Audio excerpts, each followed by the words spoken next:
A major milestone. For the first time in more than 8 weeks, the number of people hospitalized with the coronavirus in our state drops below 1,000. Hello, everyone. I'm Nicole Baker. And I'm Rick Ritter. That is certainly great news as more things start reopening in our state. That includes Baltimore City, which is just beginning phase 1 of the governor's recovery plan. Now, despite that step forward, the city is behind the rest of the state. WJZ investigator Mike Helgren spoke to some business owners calling on the mayor to relax even more restrictions. Mike.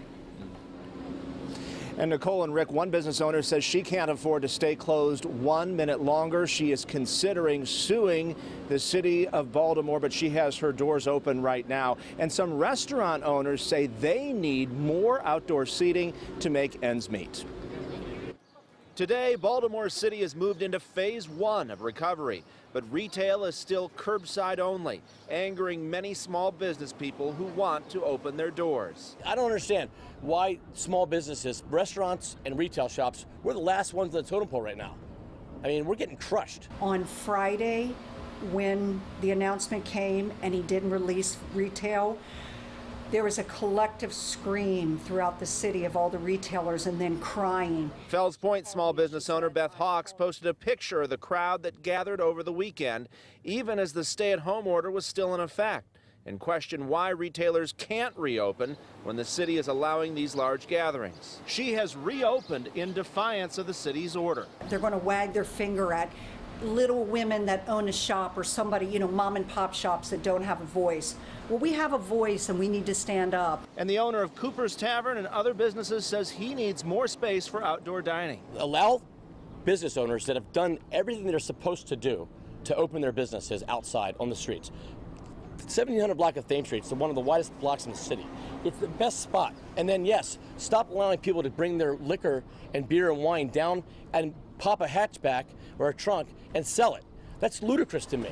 Barbershops and hair salons can now open under phase 1 in the city by appointment only.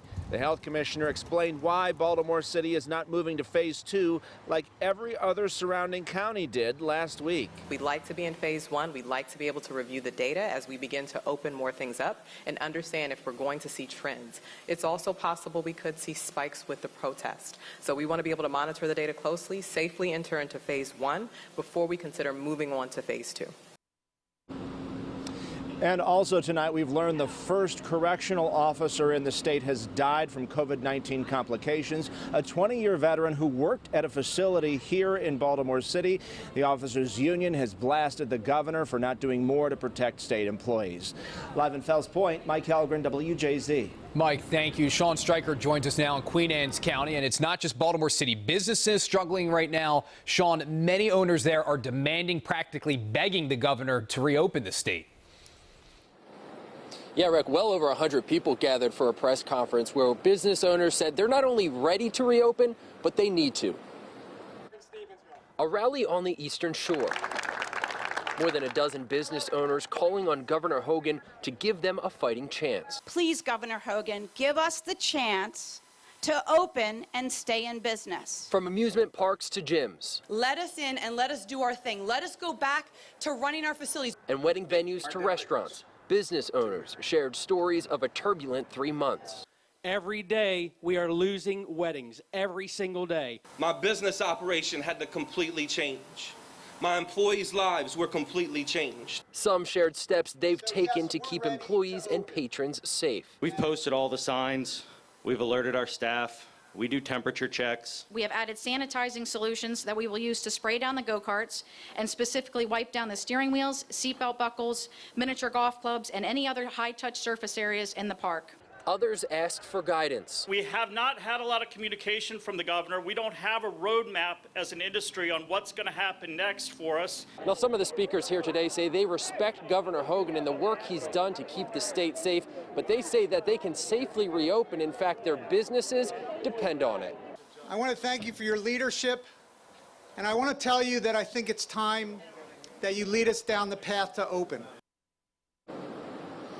Now, the governor's office released a statement saying the governor is committed to a safe, gradual, and effective reopening of our economy, which has led to things like outdoor seating. But like you just heard Mike say, and many of the business owners here say, that simply is not enough. Reporting live tonight from the Eastern Shore of Maryland, Sean Stryker for WJZ. All right, Sean, thank you. If you need to go to the MVA, you'll soon be able to make an appointment to do so. Select branches all across the state have reopened after months of being shut down. So if you had an appointment that was canceled because of this pandemic, the MVA will contact you to reschedule. And after those people get what they need, anyone will be able to make an appointment online. But it's unclear when that will happen. Masks, of course, will be required along with social distancing.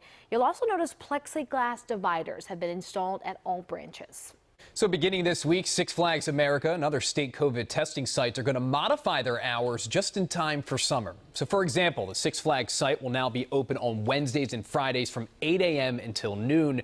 No appointment or doctor's order is required for this. For a full list of the more than 115 major testing sites across the state and their summer hours, just head to our website, WJZ.com.